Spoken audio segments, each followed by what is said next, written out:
araw po sa inyo mga kabonsai.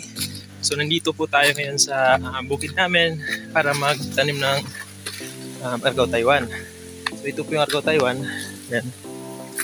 Kasi binabalak kong gumawa ng bonsai material farm para after 2 to 3 years pwede tayong mag-harvest ng Argao Taiwan. And also nagtatanim din ako ng mga hibiscus Taiwan, no?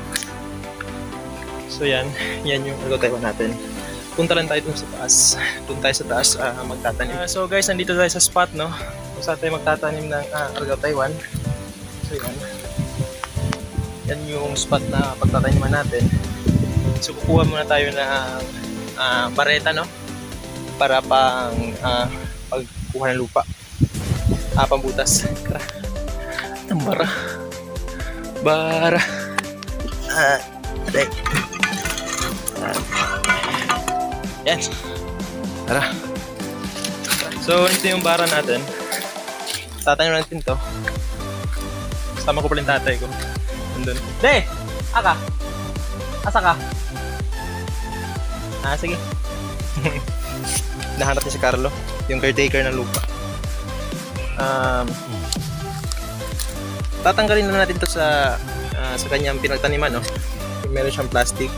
Tatanggalin lang natin siya. Then ililipat natin ito sa ground para mas bumilis yung kailang mga tubo, no? So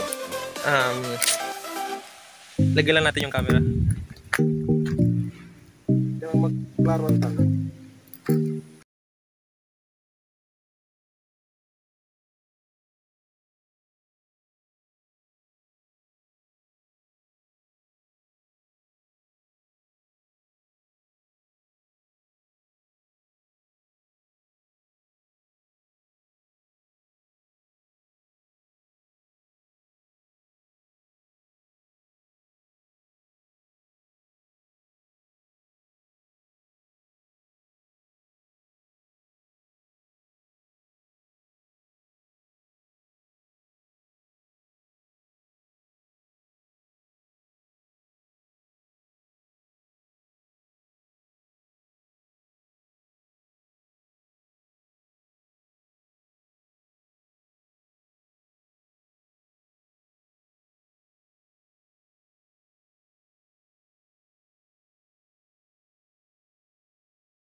Plastic.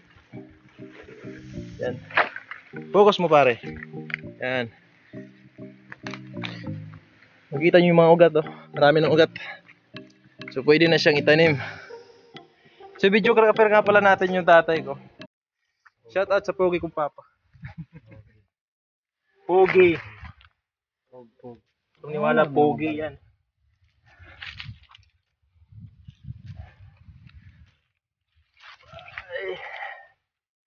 Tanim natin ganyan. So maganda magtanim ngayon kasi umuulan. Mabubuhay sila. Yan.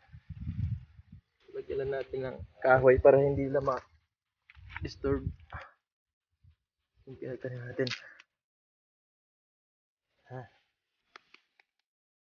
So guys, sila po sa video natin ngayong araw, no? So yan yung ating tanim. Ilagyan natin ng mark para makita kung maglilinis sila dito sa area, no? Kasi medyo madamo na. So lalagyan natin ng mark. Yan. Tanawa sa ko na pa yung mangustin. Tinatanong ko kung may mangustin pa kasi may tanim kami mangustin. Last namin punta dito, meron pang bunga. Pero ngayon, wala na daw. Konti lang yung nakain namin dun. So guys, yan lang po sa video natin ngayong araw, no? And maraming salamat po sa panonood and God bless. De! Kawai! Bakit ang ka? Di ba kita? Sige. Maraming salamat po.